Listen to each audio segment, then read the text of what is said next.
Yan ako syempre prepare na sa ang ibang gamit natin dito. Just mga to.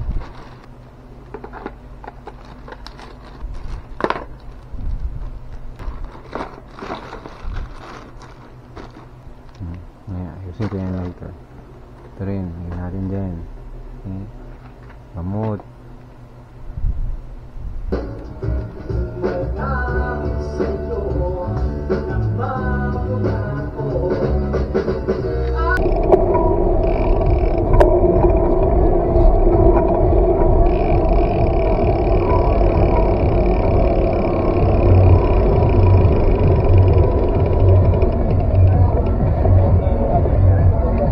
Kakarating ko lang dito sa may Vermosa Sports Hub. So nandito ako sa may Duo 1X2 na event. So ito nag-claim na ako nung aking kit. Tapos yan, yung bike natin. So mag-ride lang tayo since yun na. So yan, yung mga natin accessories na kailangan. Nag-grab lang ako na dito dahil ayaw ako mag-bike mo. Try, makapagod ako. Kaya galing Marikina eh. Okay? Ayan, basta mag-ready muna ako. Ayan, tapos around 6 o'clock pa kasi yung start. So ano pala ngayon, 4 o'clock. Bike sticker natin. Participant number 155 ako. So ilang oras pa bago mag-start yung event. Kaya ito, merienda muna ako dahil baka magutom ko mamaya sa takbo. Tapos inom rin ako ng vitamins.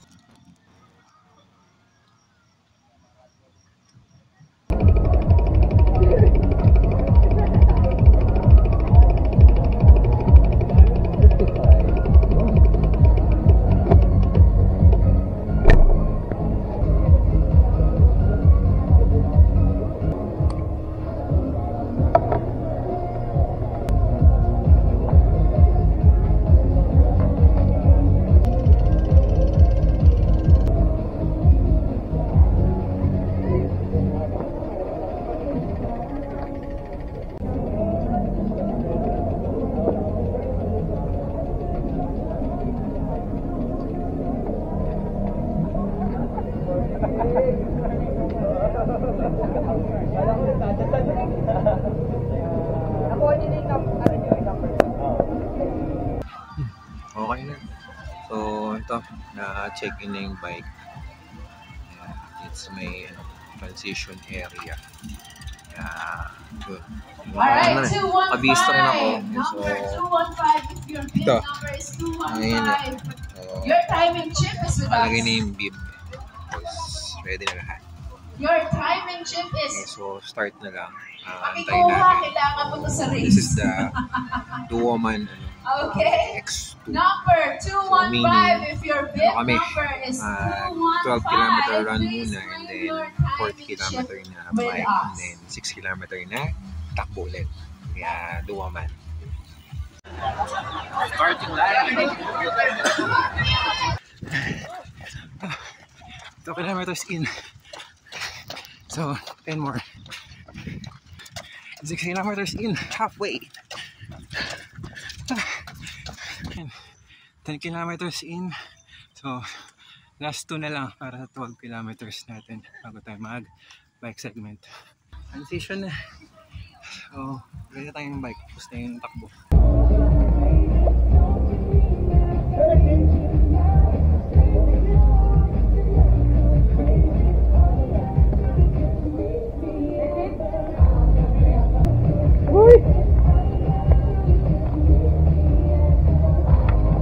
Congratulations to all our finishers. There you go. I'm seeing all the blitz finishers right now, and I think there's some of the dash already crossing the finish line. Okay, so we are very clear here at the bike course. Stop muna. Ito yung bike.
segment consists of a 10-kilometer course. So since nasa X2 ako, kailangan kong gumawa ng 4 na loop para makompleto ang 40 kilometers.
Triple brown, go. Nice. Congratulations, pare. Huwag ka aalis, baka mamaya.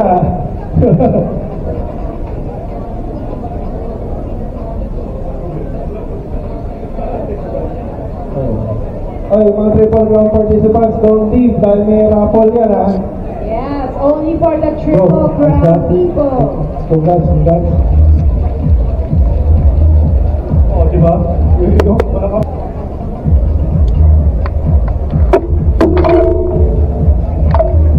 So guys, stay put. We have a couple of bikers on the and mga events.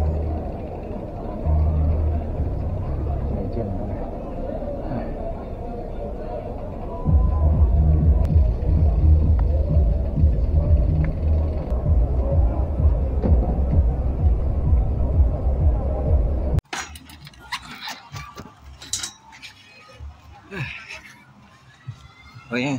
So tapos na tayo sa transition from bike to van. So ngayon, takbo na. So 6 kilometers pa. Ayan. So 2 kilometers in out of 6. So last segment na. So last run. Ang init na.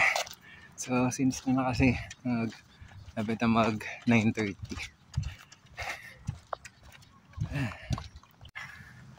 So yun, dinaanan natin yung huling U-turn, pabalik na.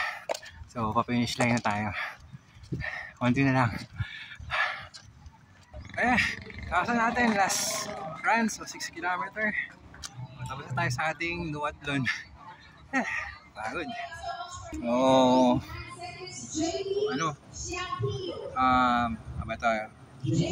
wala pang 4 na oras tapos natin yung yung duathlon natin. So yan, nakuha ko na yung mga loot ko. So ito na yung t-shirt natin. So mamaya palit ako. Yung yan, medal natin. So yan, kaya then what else? May hydration tayo dito, so syempre sponsor nila pare. Then post-run meal. Yan, so care of Lapid.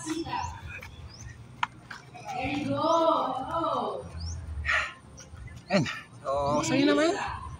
So 12 kilometer run. So pero I think umabot lang siya ng more than 11 kilometers. Hindi siya umabot ng 12 nun sa first run. And then sa bike segment yun. So halos siya. So sakto lang. So mga nasa 39 point something. So mga 40 kilometers na yun. Since na yan may mga uphill kasi. Kaya okay na yun. And then yun. So 6 kilometers run pagkatapos ng bike. So tama lang. Almost 6 kilometers yung total distance nila. Okay? So first duathlon ko to. So at least nagawa natin yung mga multi-sport natin. So last time kasi ang sinalihan natin kasi yung Fireman nila na triathlon. So medyo nabitin ako doon kasi wala pang yun parang wala pang 3 hours natapos na natin yun. So ngayon naman wala pang 4 hours natapos natin, pero siya mas nakapagod siya compared sa triathlon. O kaya ako sumali dahil nabitin lang ako dun sa triathlon last time na event nila.